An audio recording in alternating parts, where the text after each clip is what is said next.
Salve, tudo bem? Eu sou o Celso Mariano, você já me conhece aqui do Portal do Trânsito e do Sala de Visitas, do Nós do Trânsito, do Tira Dúvidas ao Vivo, dos meus textos como colunista. E você já deve ter me ouvido falar muitas vezes nesse rapaz aqui. O nome dele é Júliver Modesto de Araújo.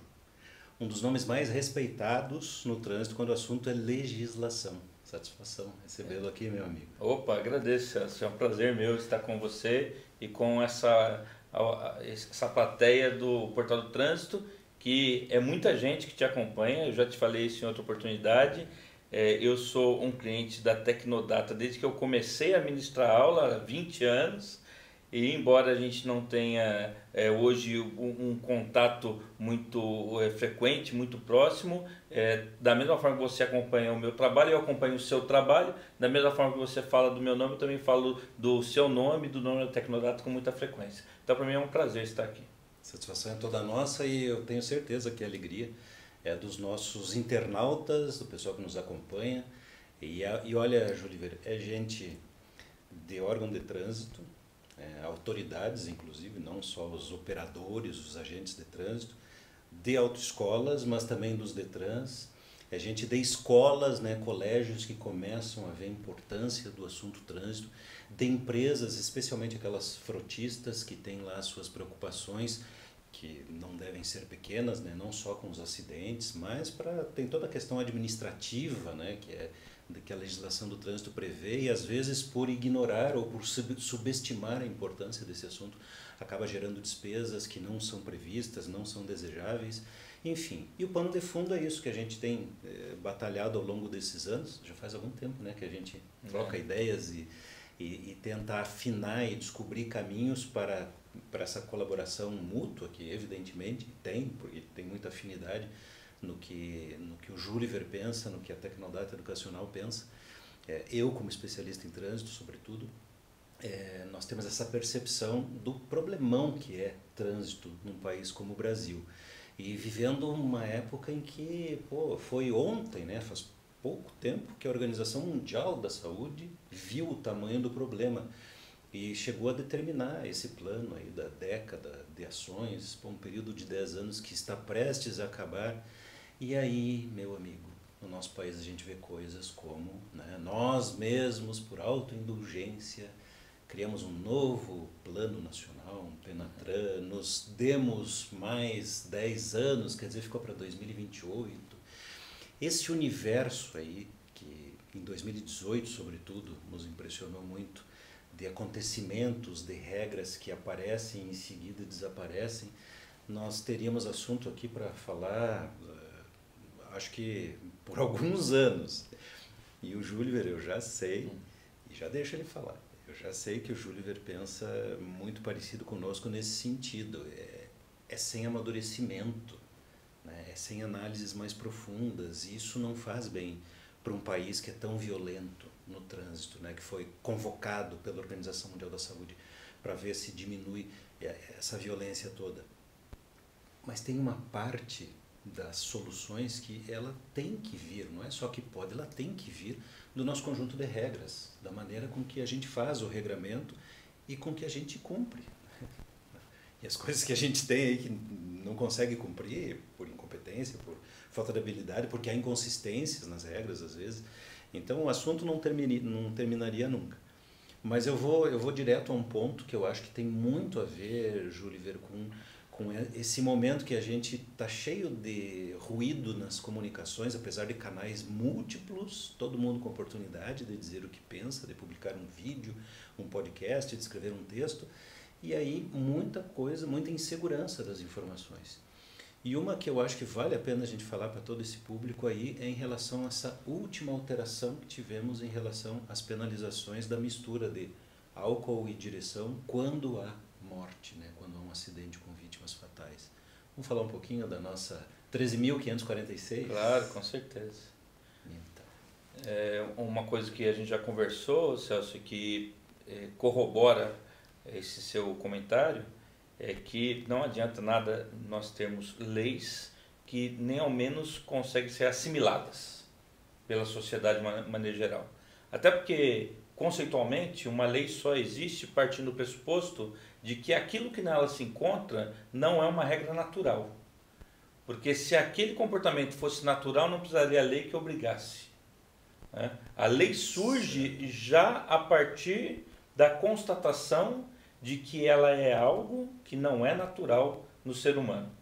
Eu não preciso ter lei, por exemplo, para obrigar as pessoas a andar sobre duas patas.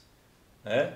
E proibir, por exemplo, que as pessoas andem com as mãos no chão ou que plantem bananeira. Eu não preciso ter lei para isso, porque é um processo natural. E o processo natural já atende e está ok, né? Exatamente. A gente aceita como Exatamente. é o processo natural. Eu gosto de usar esse meu exemplo nas minhas aulas de introdução ao estudo do direito, justamente para que os meus alunos entendam para que serve a lei. Porque se por acaso as pessoas começassem a plantar bananeira e andar por aí com as mãos no chão, e se com o tempo isso acarretasse trombadas das pessoas na calçada, as mãos começassem a ficar machucadas, isso causasse mais internação nos hospitais, alguém falaria, precisamos de uma lei para acabar com isso. E aí viria a lei para obrigar que as pessoas andassem sobre os pés e não sobre as mãos. Então toda vez que a gente pega uma lei, a gente tem que partir do princípio que aquilo não é natural. Já que se decidiu obrigar ou proibir aquele comportamento, eu tenho que ser claro o suficiente para que as pessoas saibam o que é proibido ou o que é obrigado. Claro, tem que conhecer a regra. É algo tão óbvio que nos causa um espanto muito grande quando a gente pega uma legislação de trânsito que de tão complexa e dinâmica não permite o seu conhecimento pleno. Quem conhece a legislação de trânsito em toda a sua profundidade? Com prazos que são prorrogados por diversas vezes, você muito bem apontou aqui, uma norma que surge e que depois não está mais em vigor, que causa um quadro de insegurança jurídica muito grande. Muito grande. Então, duas questões que eu tenho apontado bastante nas minhas aulas, palestras e conversas é que, primeiro, a legislação de trânsito deveria ser uma legislação mais enxuta e, segundo, ela não deveria ter tantas alterações. Então, é um comentário inicial que eu gostaria de fazer para reforçar isso, para que os nossos telespectadores pensem a respeito, reflitam sobre isso e até passem a defender a não alteração frequente da legislação. Eu sou completamente avesso a absolutamente qualquer projeto de lei para alteração do Código. Uma vez eu ouvi você falando, e você vai repetir aqui com todas as letras, eu imagino, que se dependesse de você, você colocaria uma regra só. Não mexam no Código de Trânsito Brasileiro. Exatamente. Já para atender isso que você está falando, né? De não ficar mexendo em algo. A gente tem que ter um período de maturação. Claro. Vamos comparar o seguinte: Código Penal, 1940. Teve a sua reforma em 84, algumas outras alterações ao longo desses anos, mas a parte principal do Código Penal é de 1940. A essência está lá, né? A essência está lá. Ele está defasado? Está. Tem coisa que poderia melhorar? Tem. Mas é melhor estar assim e as pessoas poderem conhecê-lo, e mesmo assim não conhecem. Você pega o Código de Defesa do Consumidor, da década de 90, poderia estar melhor? Poderia, mas sua essência está lá, se alterar. Código Civil é de 1916, mudou em 2002. De 16 só foi mudar em 2002. Você tem que ter uma certa estabilidade na legislação. Para ter essa segurança jurídica que você se referiu. Para você poder cobrar das pessoas, claro. Entendeu? Voltando ao assunto principal, a lei é 3.546. Tem muitos áudios rodando por aí, textos com uma informação errônea. E até por isso foi providencial esse nosso bate-papo em relação a essa alteração específica. Até porque ela entra em vigor agora, dia 19 de abril. Isso. Está prestes a entrar em vigor. Talvez alguns assistam o vídeo depois do dia 19 de abril, mas fica a informação que a data de vigência dela é essa. E alguns textos e áudios que têm circulado nas redes sociais dão conta de que agora quem bebe e dirige vai ter uma pena maior, não vai ter mais cesta básica, vai ficar preso em flagrante, não tem fiança. No fundo, chega a ser até melhor que as pessoas acreditem nisso. Porque se a gente conseguir fazer com que diminua a incidência de dirigir sob influência de álcool... Se funcionar esse medo, né? Sim. Mas infelizmente não é bem isso. Não é bem isso. Nesse caso, a desinformação acarretaria um benefício, se esse gerasse o medo. Entendeu? Como nós estamos aqui para informar e não desinformar, nós vamos esclarecer quem está nos assistindo que não é isso que está na Lei 3.546. E aí eu vou fazer um comentário aqui do meu ponto de vista jurídico de que, no final das contas, a alteração foi pior.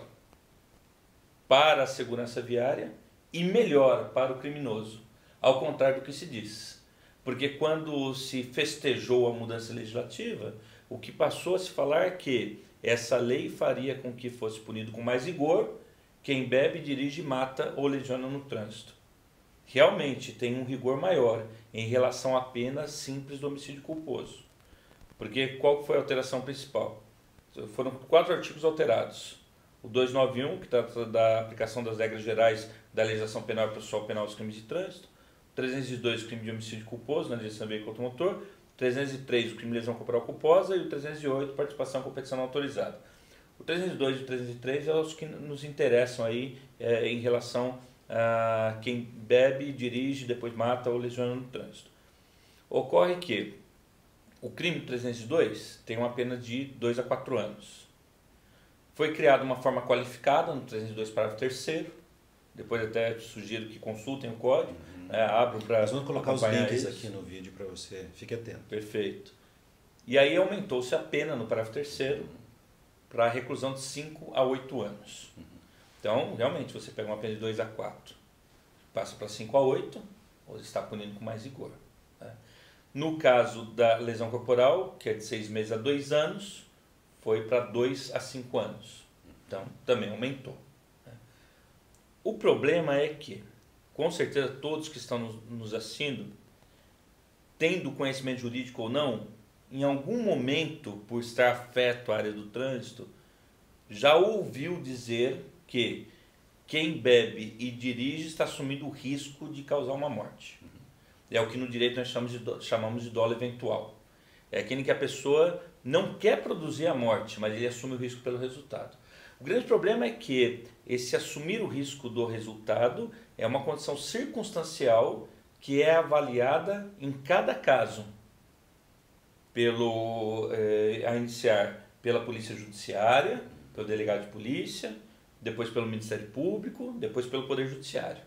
Pode ser que nessas 3 etapas de persecução criminal tenham entendimentos diferentes, pode ser que o entendimento seja igual, pode ser que a conclusão seja pelo dolo eventual e depois seja formado no tribunal pelos desembargadores. Tá? Então, não há uma lista estabelecendo assim, será dolo eventual toda vez que alguém agir desta forma.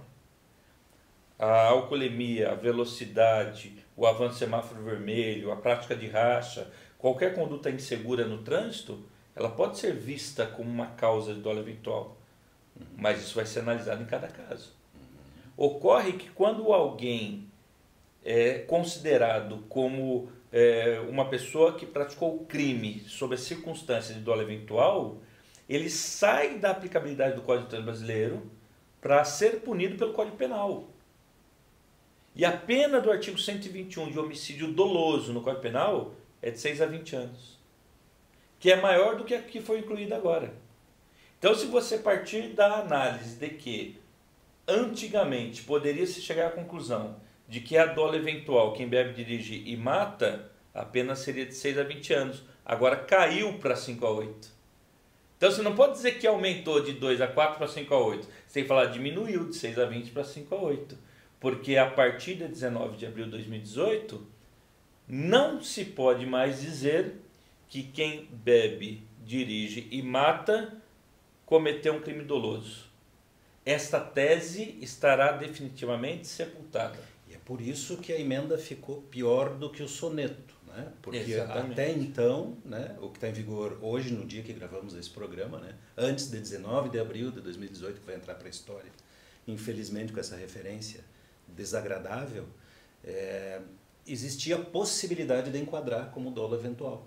Sim. E daí para essa faixa pode chegar até 20 anos. Embora não fosse um posicionamento dominante da jurisprudência. Certo. É bom deixar isso registrado. Não é claro, não é garantido que fosse ser aceito. Mas havia a possibilidade. Essa possibilidade estava aberta e com a 13.546 se colocou uma pá de cal nessa possibilidade. E um detalhe interessante, não é a primeira vez que isso ocorre. Em 2006, com a Lei 11.275, a influência de álcool foi incluída no 302, parágrafo 1º, como uma causa de aumento de pena.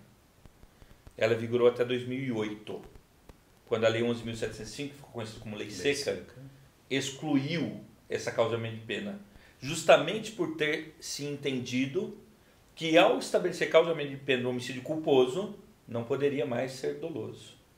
Então vigorou por 2 anos, foi revogado.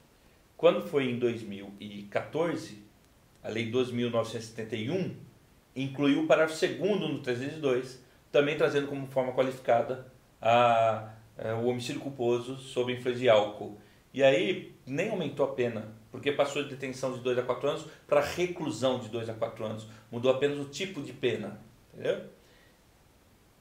Essa Lei 12.971 foi revogada em 2016, em relação a essa alteração, pela Lei 13.281. Então nós tivemos 2 anos a primeira alteração, 2 anos a segunda. Se continuar do jeito que está, isso significa que em 2020 nós teremos a revogação do parágrafo 302. Porque essa discussão inevitavelmente vai trazer mais percepção do tema. Claro. Entendeu? Claro. Porque hoje não se pode mais falar em dolo eventual quando a única circunstância for a alcoolemia. Se tiverem outras circunstâncias, alcoolemia, velocidade, racha, tal, aí dá para, nesse pacote todo, falar, ele assumiu o risco. A alcoolemia apenas não é condição para se determinar dolo eventual. Outra questão. Até então, se poderia entender que alguém que dirige sob efeito de álcool cometeu um crime. Artigo 306. Pena de até 3 anos. Se além dele ter bebido, ele também matou, ele cometeu outro crime. Artigo 302. Ou artigo 121 do Código Penal. A junção dessas duas condutas é o que a gente chama no direito de concurso material. Ele teve 2 condutas, cometeu 2 crimes. Somam-se as penas. A partir do momento que a alcoolemia passou a ser uma forma qualificada do homicídio culposo, não se soma mais pena nenhuma. Quer dizer, é outra circunstância, outra forma de olhar a questão que demonstra o quanto foi ruim. Sim, é outra consequência. Outra consequência, porque você poderia chegar até a situação de alguém responder pelo dolo eventual do 120 do Código Penal, mais a alcoolemia do Código de Trânsito Brasileiro. Somaria essas 2 penas. Hoje não pode mais ter concurso material. Se a pessoa bebeu, dirigiu e foi pego bêbado, mas não matou ninguém, só responde pelo 306. Se ele matou, só pelo 302. Se lesionou, só pelo 303. Né? E aí tem um outro aspecto. A nossa Constituição Federal estabelece que a lei penal não retroagirá, salvo para beneficiar o réu. Isso significa que a partir de 19 de abril de 2018, todas as pessoas que já foram condenadas podem recorrer para ter a sua pena novamente avaliada. As pessoas estão respondendo processo e tal. Porque agora a realidade jurídica é de um crime culposo. Quando o legislador fez essa alteração, até se pretendeu no projeto de lei, porque esse projeto de lei se originou inicialmente da iniciativa popular, que o trabalho da ONG não foi acidente. Exatamente. Que aliás faz um trabalho ótimo, excepcional. Estão de parabéns por todo o esforço. Mas esse resultado não foi o que eles esperavam, eu imaginava. Talvez, ou porque não avaliaram toda a plenitude da proposta, ou porque isso também acontece no nosso processo legislativo, a ideia originária não tenha sido devidamente acatada.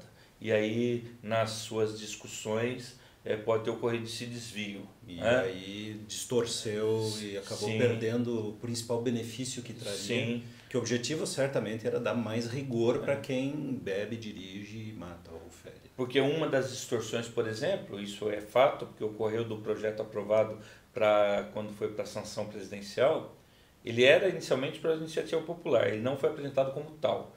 Porque houve, por parte da deputada federal Kiko Ota, a recepção desse projeto e a apresentação dele. Entre as alterações estava a inclusão no artigo 291 do parágrafo 3º. Que foi vetado no momento da sanção, pelo presidente e que agora, no final do mês de março, houve a votação no Congresso Nacional para derrubar ou não o veto. E o Congresso Nacional decidiu não derrubar o veto. Então, continuou sendo vetado. Apesar desse parágrafo 3º estar mal redigido, não vou nem entrar no mérito aqui, porque senão a discussão vai longe, mas, em suma, o que ele pretendia estabelecer? que a substituição de pena privativa de liberdade para pena restritiva de direito só poderia ocorrer se a pena atribuída ao crime não fosse superior a 4 anos. Por que isso? Porque acabei de dizer que o homicídio culposo praticado por quem está sob influência de álcool tem a pena de 5 a 8. Então, o parágrafo 3º do 291 pretendia dizer assim, se a pena for superior a 4, não se aplica substituição de pena. Por que se preocupou com isso? Porque no artigo 44 do Código Penal se estabelece que todo crime cuja pena não ultrapasse de 4 anos, ou que independente da pena seja culposo, o juiz tem que substituir a pena privativa de liberdade por restritiva de direitos. Pode não, né?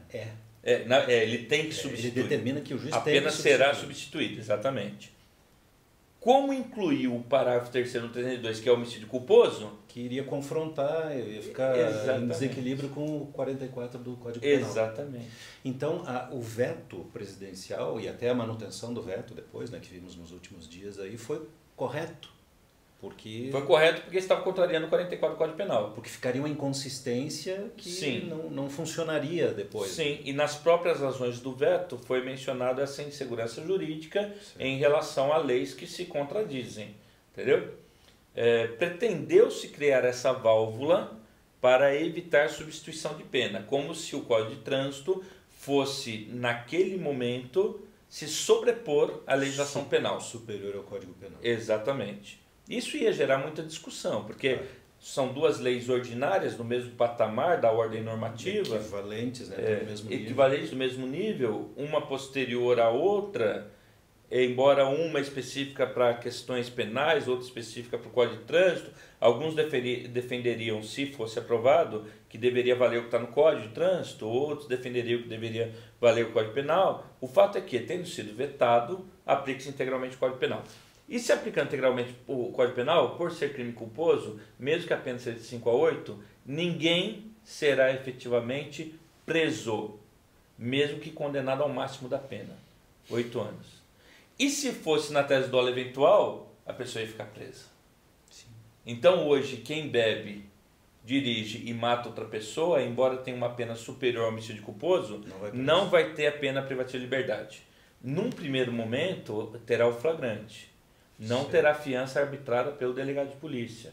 Porque o delegado de polícia só pode arbitrar fiança nos crimes com pena de até 4 anos. Como esse é de 5 a 8, não pode arbitrar fiança. Só que no dia seguinte ele vai para a audiência de custódia e aí o juiz que vai definir. Mesmo depois, ao final do processo, essa pessoa não terá privação de sua liberdade. E essa, obviamente, é uma mudança impactante. Claro. Que não era o que se pretendia. Sim. Então, isso que se diz que terá mais rigor na punição, não terá mais rigor. Entendeu? A pessoa responderá da mesma maneira que hoje se questiona de que a pessoa mata alguém no trânsito mesmo estando bêbada e acaba tendo que pagar a cesta básica. Né? Que é uma das formas de se aplicar uma pena alternativa. Puxa, que é uma lástima, né? Nós vivemos num país tão violento, né? Comecei esse quadro falando disso, né, esse peso enorme que a sociedade brasileira carrega nas costas, né? Nós temos aí a cada 10, 12 minutos uma morte no trânsito, um exército de feridos, 500 mil pessoas, né? Os números são meio conflitantes, mas como ordem de grandeza serve para nos impactar, poderia ser 10 mil, não dava para aceitar, não é? Pense bem, o trânsito existe para garantir a mobilidade das pessoas. O Júlio veio de São Paulo, vir até o estúdio da Tecnodata aqui do Portal do Trânsito, ministrar um curso aqui pertinho na CETRANS, né? Isso. Um abraço para o pessoal aí que trouxe o Júlio e permitiu esse momento aqui da gente fazer esse bate-papo. Então, o trânsito foi feito para viabilizar a vida em sociedade. Aliás, não existe vida social sem trânsito, mas ele não precisava ser tão violento. E nossa legislação não precisava ser tão complicada. E nossos legisladores podiam ter mais cuidado ao mexer nesse conjunto de regras que é o nosso CTB, de forma, teria que fazer isso de forma mais cuidadosa, talvez até, me perdoem, mas até mais inteligente, porque o que aconteceu foi uma falta de cuidado meio, assim, difícil até de desculpar. Como cidadão eu fico meio indignado, porque afinal tem toda uma infraestrutura, os deputados têm um monte de assessores para revisar, para isso teria que ter sido detectado. Então, infelizmente, né, a partir de 19 de abril de 2018, ficou menos pesada a punição para quem bebe, dirige e mata no trânsito brasileiro. Importante ressaltar, ser comparado com o dolo eventual, claro. que era uma linha teórica. Né? Que não atendia todos os casos. Isso não significava que todos eles responderiam por dolo eventual. Mas eu preferiria que todos os órgãos relacionados à persecução criminal direcionassem a sua atuação para esse entendimento, ou seja, bastaria um direcionamento das ações públicas dos órgãos relacionados ao Poder Judiciário do que uma alteração legislativa. As alterações legislativas, e digo mais, viu, Celso? Se a gente for comparar o Código de Trânsito de 1998 com as alterações que ocorreram ao longo de todos esses anos, com o Código de Trânsito que está agora, a gente chega à conclusão que a maior parte das alterações legislativas era dispensável.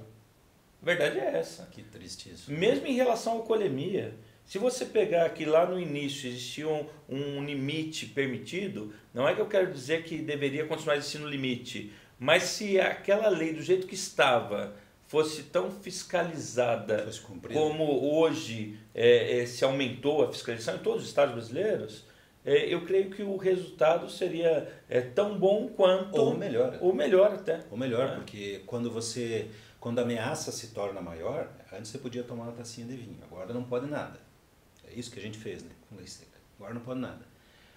Tá bom, mas como assim não pode? Por quê? Porque tem isso de penalizações, que a gente vem mudando ao longo dos anos, né? Isso eu estou traduzindo assim de forma bem simples, sim, porque nem todos têm o alcance aí até do vocabulário mais jurídico que você está utilizando. Eu sei que tem instrutores, tem agentes de trânsito que vão se dar muito bem com isso, mas tem um público aí que talvez não esteja muito acostumado, apesar de termos visto, como nenhum outro país do mundo, os seus ministros do STF na televisão. O brasileiro sabe até o nome dos ministros do Superior Tribunal Federal, incrível isso. Mas, traduzindo, é o seguinte, nós viemos fazendo mudanças com a pretensão de melhorar. Só que a quantidade de crimes, de acidentes de trânsito envolvendo álcool continua muito alta, porque nós aumentamos a ameaça, mas nós efetivamente não estamos fiscalizando tanto quanto deveríamos. Então eu concordo com você, eu defendi isso várias vezes, né? Que se todo o esforço que foi feito para a lei seca e todas essas modificações tivesse sido centrado na fiscalização, que é uma coisa da qual, gente, não dá para viver. Não existe trânsito sem fiscalização. É como o futebol sem o juiz. Você acha que vai ter próxima partida do campeonato? Pode ser o Varziano aí, terceira divisão. Sem o juiz, não vai ter. Porque não dá. No trânsito também não dá. Nós precisamos da fiscalização. E ela tem que ser proporcional à dureza da regra. Tornar a regra mais dura, mas não fiscalizar, o tiro sai pela culatra. As pessoas começam... eu sei que é perigoso, eu sei que é pesado, mas eu bebi ontem e dirigi, não aconteceu nada, e no próximo fim de semana, daqui a um pouco, se foi, eu boi com a corda. E as pessoas arriscam muito mais. É do ser humano ir no limite, né? Infelizmente. Esperamos que esse papo nosso aqui tenha sido esclarecedor, né? Não estamos trazendo exatamente coisas boas de se ouvir para quem pretendia ver o endurecimento das punições para quem bebe, dirige, causa lesões, mata no trânsito, mas é a realidade e é importante que você, especialmente que lida com o trânsito, esteja entendendo, né, na essência o que está acontecendo. Júlio, eu tenho certeza que nós vamos ter mais possibilidades de conversar, né? Claro. Dá para contar para eles alguma coisa, não? Vamos dar só uma palhinha, né? Só uma palhinha. Nós sempre estivemos muito próximos, como o Júlio falou, mas agora estamos mais próximos ainda. Nós estamos pensando em alguns formatos de produtos e serviços que vão chegar até esse público que precisa, que é carente, que tem dúvidas e que curte o Portal do Trânsito, o Celso, o Júlio, enfim, para que a gente consiga prestar um melhor serviço, né? Boa parte do que a gente faz, sinceramente, né, Júlio? Hoje é domingo, são 8h30 da noite, depois de um dia inteiro de cursos dele, de gravações minhas aqui, né, nos projetos da Tecnodata Educacional, estamos aqui gravando esse material para você que se preocupa com o trânsito, como nós, né, porque tem aqui um esforço muito grande, um desejo, um sonho, nós somos meio sonhadores, né, de fazer o Brasil ter um trânsito melhor. E aí, informação, conhecimento, isso tudo é super importante e isso acho que a gente consegue fazer, vamos conseguir fazer mais. Né? É isso aí. Em breve novidades, parceria Juliver e Celso, Tecnodata, e traremos ao nosso público um pouco mais de produto e serviço, além do que a gente já oferece, né? Porque já não, e não é pouca coisa. Pô, esse moço aqui às vezes vira, eu não sei quando ele arruma tempo para isso. Sai a resolução, ele é o primeiro a saber e divulgar nos nossos grupos lá de especialistas. E às vezes as pessoas falam isso do portal, né? Pô, como é que vocês conseguem se manter tão atualizados? O portal até que não é tanto, hein? O Júlio é um dos principais colaboradores. Mas eu vou te contar um segredo, Celso, contar um segredo para quem está assistindo. Sabe que eu fico incomodado quando alguém dá um furo de notícia antes de mim? Eu fico todo dia de manhã, primeira coisa que eu faço de manhã, toco o celular, desligo o despertador e entro no Diário Oficial para ver se sai alguma coisa nova. Poxa. Então eu já da cama estou escrevendo, saiu resolução e tal, por isso que o pessoal que me acompanha recebe a notícia tão cedo, né? Fresquinho. E de vez em quando tem alguém que acorda mais cedo que eu. Aí eu falo, puxa vida, se adiantou. Mas é isso, eu fico feliz de ver que cada vez mais pessoas se interessam pelo tema. Também vão atrás, pesquisam, também colaboram, porque a gente produz muito conhecimento de maneira gratuita, porque nós gostamos do que a gente faz, não é verdade? E quando a gente vê outras pessoas interessadas, isso motiva ainda mais. A gente vê que existe um círculo e mais pessoas estão entrando também nessa nossa vibe de querer contribuir com a segurança do trânsito, né? Porque trazer conhecimento para a população, para o profissional do trânsito é essencial para que a gente possa atingir os resultados desejados, de diminuição de mortes, diminuição de lesões e mais segurança para todos. Agradeço a oportunidade, Celso, foi muito legal. Eu agradeço. Pessoal, muito obrigado. Foi um privilégio ter falado com vocês. Até a próxima.